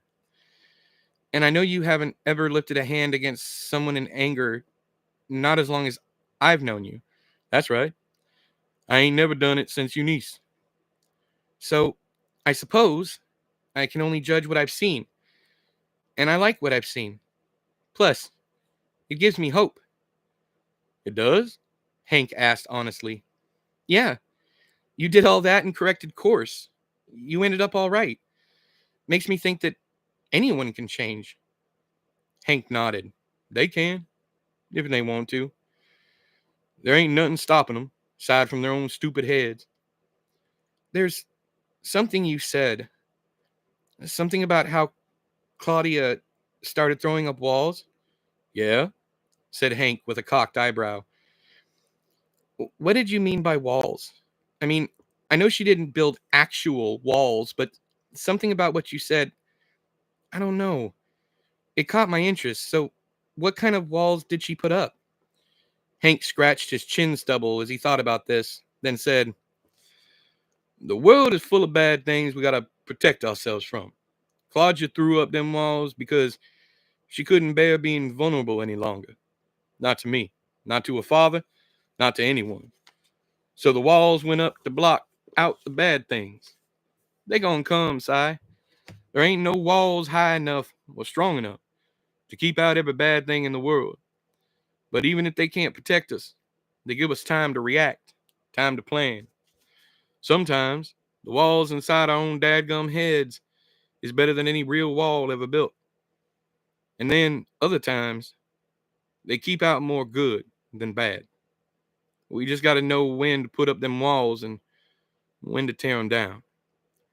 Worst thing we can do is hide from all the bad life throws at us.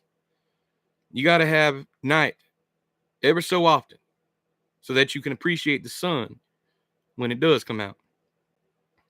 I think I understand. You reckon? Said Hank. Yeah, I think I do. Cy got up and dusted the seat of his pants. Thanks for the chat, Hank. You gone? Yeah, I think I'm gonna wander a bit before I get stuck into a new book. Sounds good to me. Say, what do you want to know about my love life for anyway? Cy shrugged. Just curious. You never talk about your past unless it's about the war. Figured I'd ask. I didn't cross a line, did I? No, you didn't. But you asking makes me curious too. How so? Hank smiled. Makes me think you got a dame on your mind. You fancy someone around here? Cy glanced at the cooch tent, where when he looked back to Hank, Cy noticed Hank too was looking over at the new attraction. Or, Hank added, should there be more than one dame? Cy shrugged again. They've piqued my interest. Hank chuckled. I bet your interest ain't all they've piqued. Oh, hush, Cy said, flushing. Ain't nothing wrong with looking, son. No one here has a chance in hell with any of those ladies, and you're too young to be worried about girls anyway. How old are you now, in numbers? Because you look about 35. Cy shook his head and held back a giggle. If you count back to when I was found to now, it's been 11 years since Clay found me under that chair.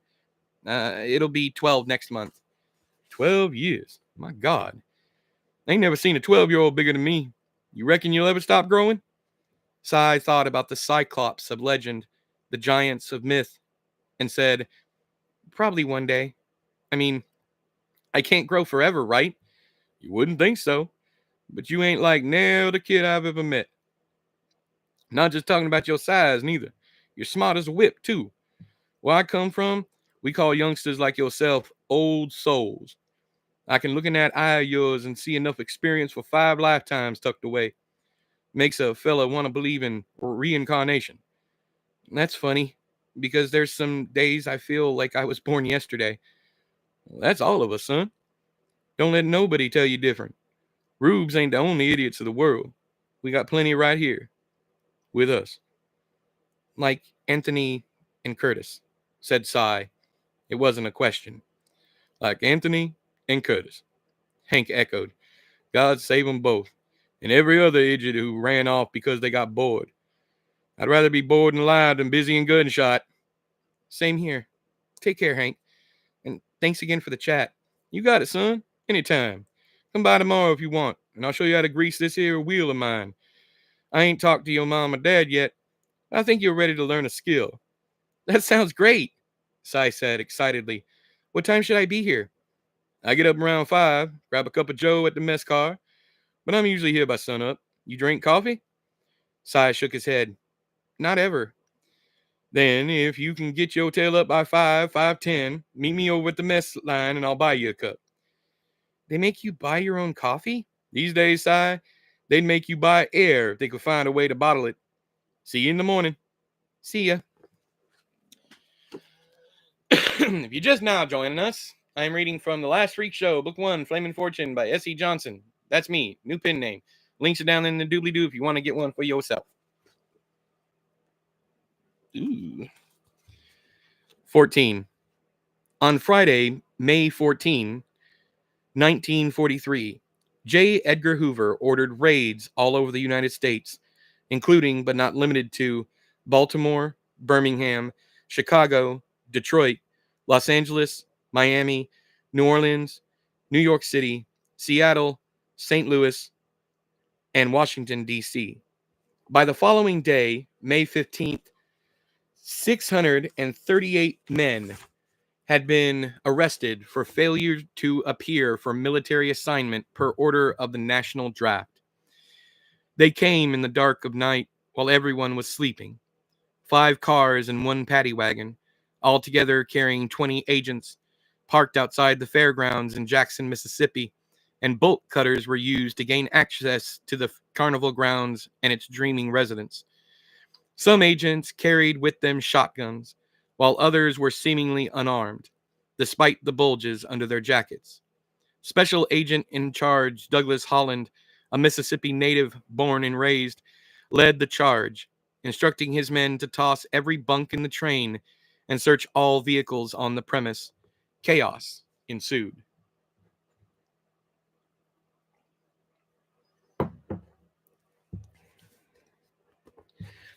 Cy had been enjoying a night of dreamless slumber when he was jarred awake by a legion of raised voices.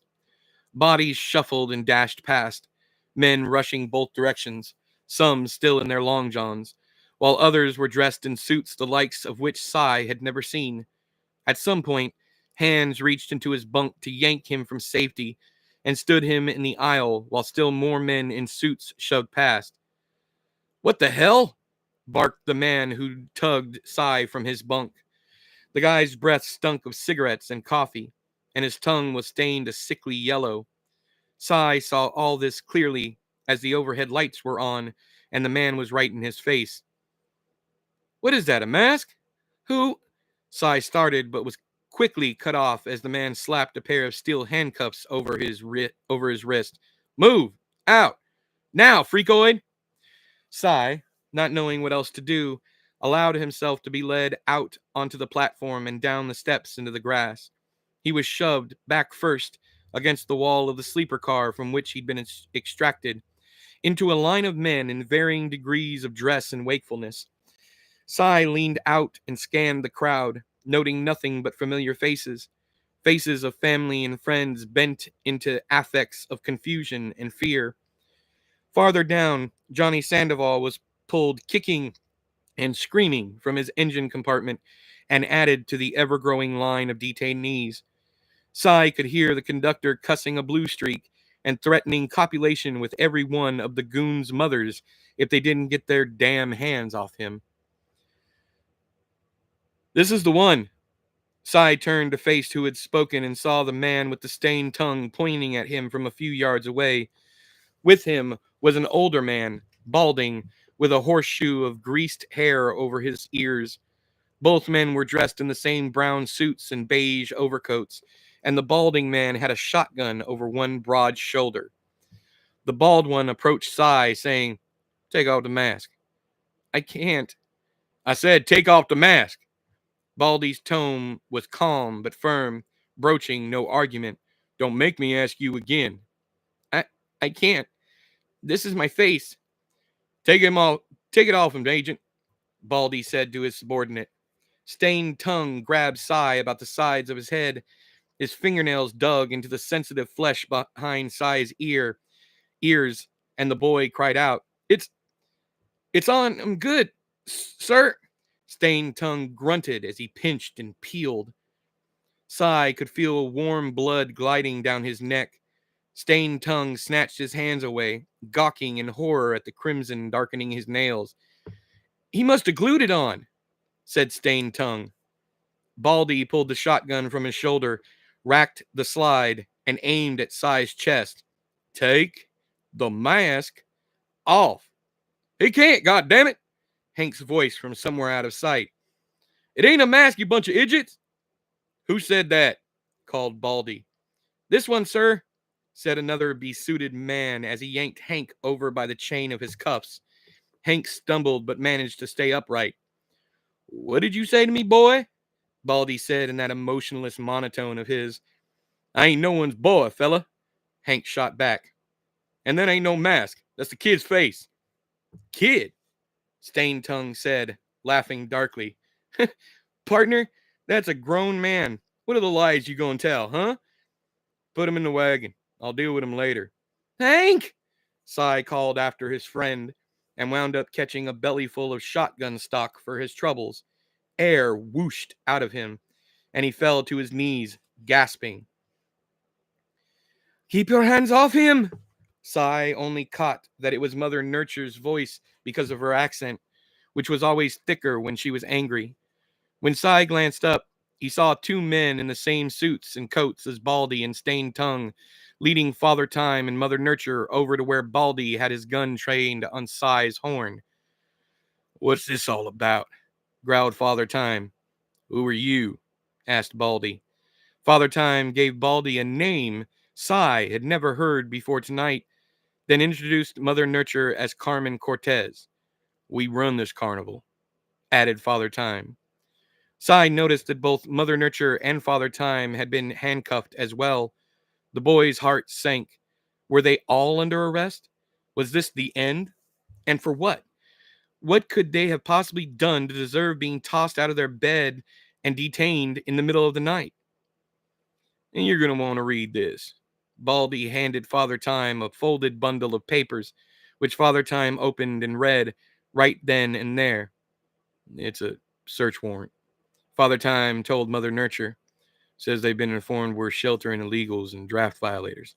"Says who?" Mother Nurture spat. She loosed a series of expletives in Spanish, and Sai only hoped Baldy didn't speak the language. "That's all confidential, ma'am," said Baldy. "It was Anthony Duchamp, wasn't it?" said Mother Nurture. "Either that or it was Curtis." Could have been anyone, said Father Time, still reading the search warrant. We've lost a lot of people, and none of them were happy with the way things were going. Sai! Sai snatched around. Mom's wrists were shackled, and she was being led from her tent by a pair of men in suits and overcoats. She broke loose and rushed for him. Baldy raised his shotgun and hollered, "Stop!" But Mom wasn't listening. Sai saw the man's finger blanch as Baldy put pressure on the trigger. No! Sai roared. He got his feet under him and shot forward, shouldering the man in the gut. The shotgun went off, its report louder than all the trumpets of heaven, as man and boy hit the ground in a tangle. Sai got his hands up and pressed the chains between his cuffs across the man's neck, leaned all his weight forward, and began throttling Baldy. Distantly, Sai could hear voices shouting from both sides, some calling for him to get off Baldy, while others cheered him on. Somewhere in the shouting, he found Mom's voice, calm and collected, asking him to please, please get up. Her voice broke through the red veil that had fallen over his vision, and suddenly hands were dragging him off Baldy and away, away, his feet splayed before him, both heels cutting trenches through the straw in his wake. Let him go, Mom bellowed. He's a child! The unseen owners of the hands holding him lifted and shoved him into what appeared to be a lightless box, a second before the double doors were slammed in his face. He sprang forward, even as the doors were still closing, and rammed his shoulder against the one on the right, bending the metal outward. He retreated a step, preparing a second assault, when the door clicked closed. He rammed it again and felt something crack in the upper part of his chest, between the hollow of his neck and shoulder.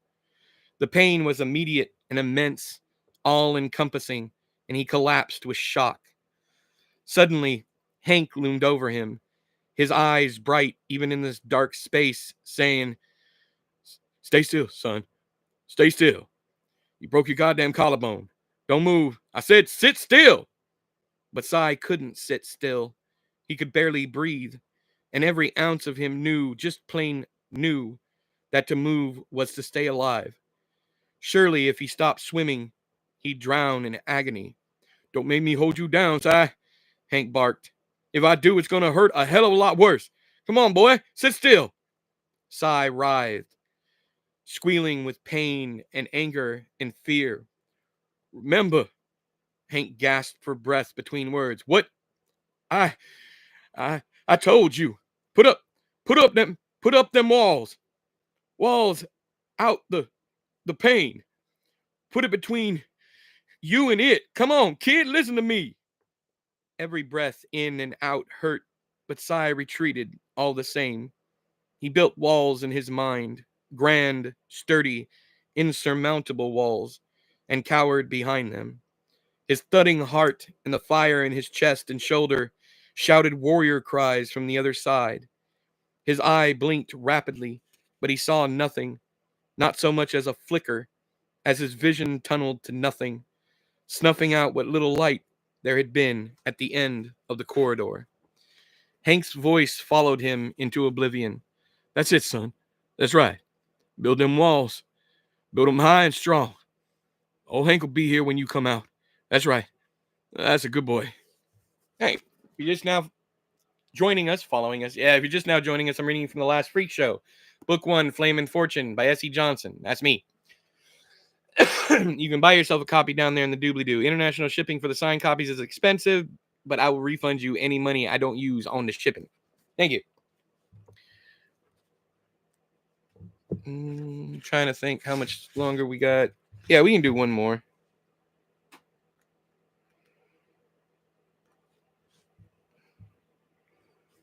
Ooh, yeah, we don't want to start. Yeah, I'm going to read this next subchapter, and then I'm going to stop because the next one I want to read all the way through to the end of the chapter.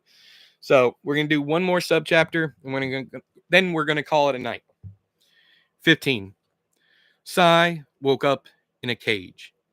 He groggily sat up, rubbing at the tender, swollen flesh, which throbbed his broken collarbone. Sai woke up in a cage. He groggily sat up, rubbing at the tender, swollen flesh under which throbbed his broken collarbone, like an angry and rotten tooth with far too many nerves still attached and active. He surveyed his surroundings with a squinted eye, the single overhead light painfully bright, buzzing, and found he was not alone here. 4 tent men sat against the wall of bars to his right, and another 3 on the opposite wall from those 4. Hank stood at the bars, fingers wrapped around iron. He was shaking his head almost imperceptibly. Across the way, a toothless old man smiled at him from a different cell. Next to the old man was a portly fellow seemingly made up of nothing but stomach. The fat man nudged his elderly cellmate and said, "Look, the freak's up. Mind how you talk about the boy. I'll be the one you answer to," said Hank at the bars. "We got ourselves a big, angry N-word, ain't we, Parker?" said the toothless bastard. "You watch your tongue when you're speaking to clean white folks, darky," said the fat man. "I would," Hank said, "if there were any clean white folks here. You smart-mouthing me, boy? How would you know if I was?" said Hank. "What's that he said?" Toothless asked the fat man, Parker. "He asked how you'd know if anyone were smart-mouthing you." "You say I'm dumb, boy?" said Toothless. "I'm saying, if you flat them rotten gums at the boy again, I'm gonna knock your friend's teeth into your head." "You's a big man from behind them bars." "No, you's a big man from behind them bars. Look who's talking," Hank murmured as he turned and went to Cy. "You okay?" "My shoulder hurts." Cy leaned a bit to his good side so he could keep an eye on Toothless and Parker. "I bet it does. You bent hell out of that paddy wagon door. Didn't realize you were that strong." "Bull would have knocked those doors clean off their hinges," Cy said. His collarbone throbbed a good one, and he sat up straight, his hand going to his clavicle, then immediately snatching away. Even gently touching the purpling flesh caused more pain than he was comfortable with experiencing. "Who all did they bring in?" Cy asked, further scanning the area. The jailhouse walls were brick, with 4 10-by-10 cells, one in each corner of the room, each one with benches filled with people he either knew well or at the very least recognized from the carnival. None of the cells touched the walls, though, probably to keep inmates from digging out bricks and escaping. The cell area was dark, aside from a single bulb descending from a cord in the middle of the room. Everything smelled of sweaty socks and something else Cy couldn't put a finger on because he'd never before smelled black mold.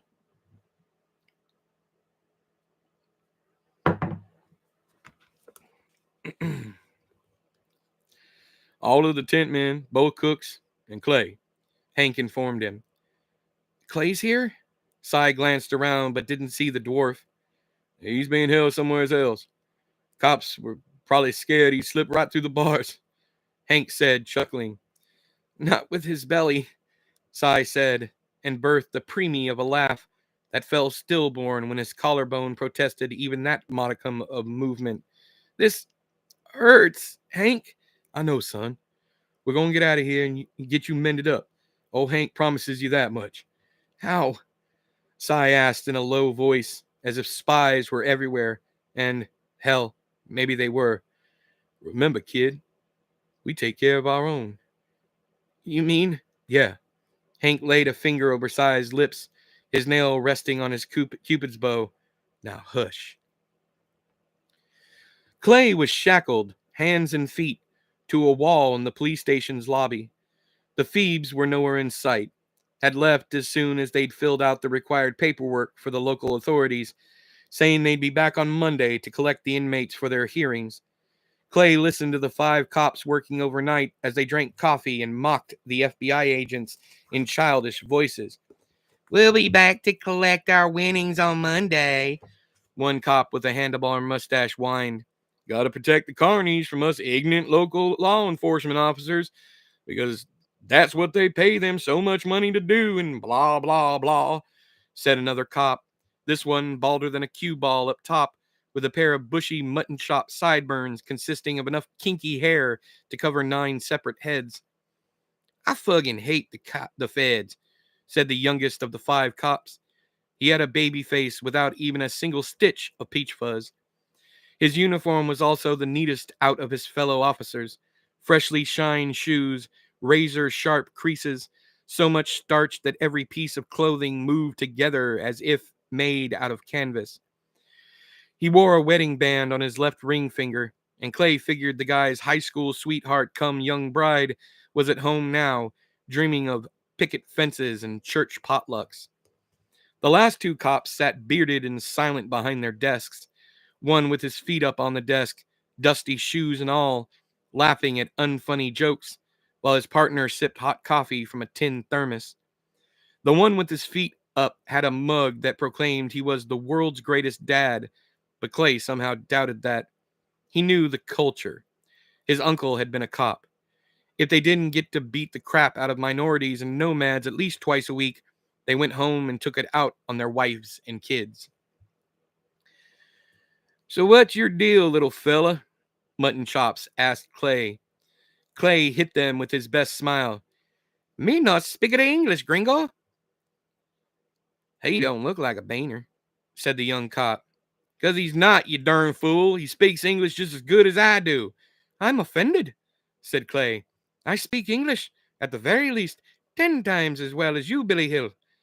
One of the bearded twins laughed until Mutton Chop stabbed him with an auger-like stare, and he shut up.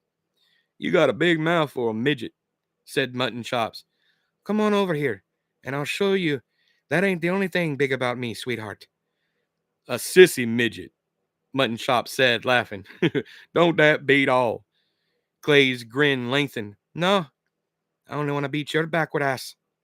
"You threatening an officer of the law, little man?" "No, sir, boss. I am simply telling some inbred good old boy how it's going to be." Mutton Chops hopped to his feet, one hand going to the butt of his gun, saying, "Watch how you run that miniature mouth of yours, Peep Squeak." Yeah, sit your ass down," Clay said, still smiling. "Kirkland," said Handlebar Mustache, "sit down. Put everything he says in your report." The front doors squealed open, and in walked Father Time with Blaze at his hip. Clay had never been so happy to see 2 people. Maybe they'd get out of this after all. "Help you?" asked Handlebar Mustache, who Clay figured supervised this gaggle of goofy geese. "Hello, I'm..." Father Time introduced himself with a name Clay hadn't heard before. The name was so plain and, to be completely honest, boring, that Clay wondered why Father Time hadn't mentioned it before. But Clay was also aware of how even simple names came preloaded with dynamite, and seeing how uncomfortable Father Time had been when he'd said the name hit Clay like a shockwave from ground zero. "I'm here to bail out my employees." "Sorry, mister, but there won't be any bailing anyone out. They're being held by the federal government. It's my circus, but they ain't my monkeys." Father Time removed a bundle of cash from his pants pocket and play acted counting it. "Surely something can be arranged." "A bribery charge can be arranged, certainly," said Handlebar Mustache with a single nod. "So you might want to put that back in your pocket. If my facilities weren't already overburdened, I wouldn't hesitate to add you to the lineup." Blaze caught Clay's attention with her eyes. She nodded, and Clay replied in kind. They were up to something, but what that something might be was anybody's guess. Father Time stuffed the money back into his pocket. "Good to know. Thank you. Any idea where they're taking my men from here?" "They'll be arranged on Monday morning. Where they go after that is none of my concern, but they won't be staying here." "If I were you," Handlebar Mustache said as he once more took his seat, "I'd cut my losses and move along. The government don't take kindly to draft violations, and neither do I. My boys over there fighting, so I don't cotton to cowards who dodge their patriotic duties and expect to go on enjoying the freedom my boys fighting for." "I understand," Father Time said solemnly. "I guess we'll be on our way then. Clay?" "Yes, boss." Father Time tipped a non-existent cup. It was nice knowing you, partner. You too, boss. You gave me some good years. Try not to kill anyone this time. Clay smiled knowingly. Can't make any promises. Wait, said Handlebar Mustache as he once more got to his feet. He did what now? Nothing, said Father Time. It's no concern of your... The front doors crashed open, and someone Clay found vaguely familiar in body shape and facial structure came running in, hollering, Fire! Someone's car's on fire in the parking lot! What the? Mutton Chops sprung to his feet. The young cop was the first one outside, then Mutton Chops and Handlebar Mustache. The bearded duo were the last ones out because both had fallen out of their chairs when the man had first run in, screaming, although Clay hadn't seen them go down. One got to his feet, then helped his partner untangle himself from his toppled chair. Both were out of the door a moment later. It wasn't until all the cops were outside that Clay registered the familiar man's voice. Paper? Goddamn, is that you? Yeah, Peter Stout said, grinning. Had Quill cover me in that pancake makeup she uses. Not bad, huh? Seems tarot and tattoos aren't all my sister's good for. What happened to your goddamn eyebrows? Said Clay. Well, she was in a hurry. Did a damn good job, though, if you don't look too close. That's the creepiest thing I've ever seen, said Clay, averting his eyes. Don't look at me straight on. Goddamn. Father Time cut in. Where is everyone, Clay? I don't know. They locked me up here because they was worried I'd be able to fit between the bars. With that gut? Said Peter. That's what I said. Anyway, I never did see the cells. Back of the place, I'd imagine. To Blaze, Clay said, You didn't set a cop car on fire, did you? Blaze smiled shyly and mashed taters with one foot. You're beautiful. You know that? I love you so much. Clay raised his chains before him. But these gonna be a problem, unless you can find a key in one of them drawers. Oh, ye of little faith, said Peter. He approached Clay with an object in his hand. Clay focused on the tool so that he wouldn't have to look at Peter's spooky, eyebrowless face. What kind of geek doesn't know how to pick a lock? Not a self-respecting one, that's for sure. Get on with it, said Clay, offering up his feet. They're bound to be back any... Get your hands up, barked Mutton Chops from the open front doors. Clay leaned around Peter to find the man with the goofy facial hair pointing a large pistol at Peter's back. You think we're stupid enough to trust a bunch of dirty carnies? Your heads must be emptier than they appear from the outside. Clay sat back and looked up at Peter. Well, ain't this a pickle?